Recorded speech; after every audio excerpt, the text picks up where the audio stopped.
بسم اللہ الرحمن الرحیم. ناظرین، آج کا تیسرا ویلاگ اور ہیڈنگ وہی چل رہا ہے، مردوں اور عورتوں کے حقوق. پیج 552، معارف القرآن جلد اول، سورۃ البقرہ نمبر 2 اور آیت 2 to 8 2 to 8. Vlog number 2، vlog number 3. بسم اللہ الرحمن الرحیم. معارف القرآن جلد اول، سورۃ الفاتح سے لے کر سورۃ البقرہ، پارہ اول تا پارہ تیسرا، رکوع 8واں.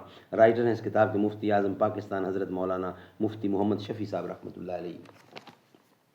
بسم اللہ الرحمن الرحیم. الحمد للہ وکفی وسلام علی عبادہ الذین اصطفیٰ. قال النبی صلی اللہ علیہ وسلم خیرکم من تعلم القرآن وعلمہ. بہترین لوگ وہ ہیں جو خود بھی قرآن پڑھیں، دوسروں کو پڑھائیں، سکھائیں اور لکھائیں. آتی تھی کو سے صدا راز حیات ہے سکون، کہتا تھا مور ناتواں لطف خرام اور ہے. جذب حرم سے ہے فروغ انجمن حجاز کا، اس کا مقام اور ہے اس کا نظام اور ہے. دوسرا اشارہ اس میں یہ بھی ہے کہ مردوں کو عورت کے حقوق ادا کرنے میں مسابقت کرنا چاہیے، اور یہاں جو لفظ مثل کے ساتھ دونوں کے حقوق کی مثلیت اور مساوات کا ارشاد ہے، اس کا یہ مطلب تو ہو ہی نہیں سکتا کہ جس طرح کے کام مرد کرے اسی طرح کی عورت بھی، یا برعکس، کیونکہ مرد اور عورت میں تقسیم کار اور ہر ایک کے فرائض فطرتاً جدا جدا ہیں، بلکہ مراد یہ ہے کہ دونوں کے حقوق کی ادائیگی یکساں طور پر واجب ہے، اور اس میں کوئی کوتاہی اور تقصیر کی سزا بھی یکساں ہے.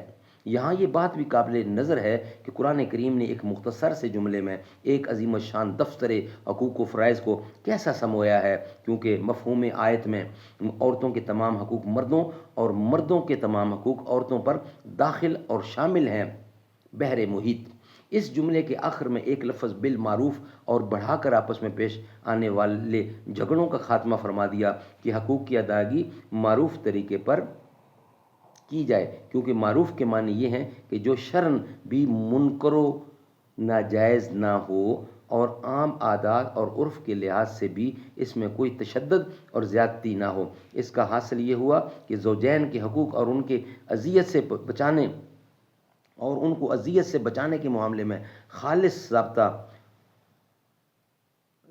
پوری کافی نہیں، یعنی خانے پوری کافی نہیں، بلکہ عام عرف و عادات کے اعتبار سے دیکھا جائے کہ اس معاملے میں دوسروں کو کوئی ایذا یا ضرر تو نہیں پہنچتا. جو چیزیں عرف و عادت کے اعتبار سے ایذا اور اصرار کی قرار دی جائیں وہ ممنوع و ناجائز ہوں گی. مثلا بے رخی، بے التقافی،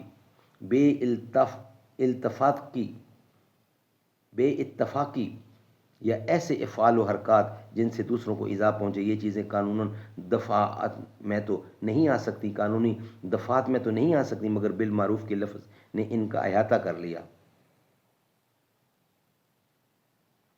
اس کے بعد فرمایا للرجال علیہن درجۃ. اس کا مشہور مطلب و مفہوم تو یہی ہے کہ حقوق طرفین مساوی ہونے کے باوجود حق تعالیٰ نے مردوں کو عورتوں پر ایک درجے کا تفوق اور حکمیت عطا فرما دی ہے، اور اس میں بڑی حکمت ہے جس کی طرف آخر آیات کے الفاظ واللہ عزیز حکیم میں ارشاد فرما دیا ہے. اور حضرت عبداللہ بن عباس نے اس جملے کا مطلب یہ بھی بیان فرمایا ہے کہ مردوں کو اللہ تعالیٰ نے عورتوں کے مقابلے میں بڑا درجہ دیا ہے، اس لیے ان کو زیادہ تحمل سے کام لینا چاہیے کہ اگر عورتوں کی طرف سے ان کے حقوق میں کوئی کوتاہی ہو بھی جائے تو ان کا درجہ یہ ہے کہ یہ اس کو برداشت کریں اور صبر سے کام لیں اور ان کے حقوق کی ادائیگی میں کوتاہی نہ کیا کریں. قرطبی.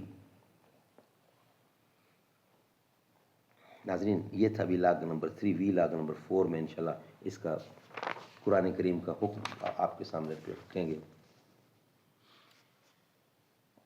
فلک سے جو اتر آیا زمیں کا وہ ستارہ ہے، جسے سمجھا نہیں کوئی خدا کا وہ اشارہ ہے. نبی نور خدا ہے تو علی نور نبی سمجھو، نہ اس سے کم گوارا تھا، نہ اس سے کم گوارا ہے، سبق تم نے محبت کا ہر ایک انسان کو سکھلایا، مقدس راستہ دے کر دین دنیا میں پھیلایا، ہوئے قربان تم اس کے اشارے پر میرے مولا، علی مولا، علی مولا، میرے مولا، میرے مولا۔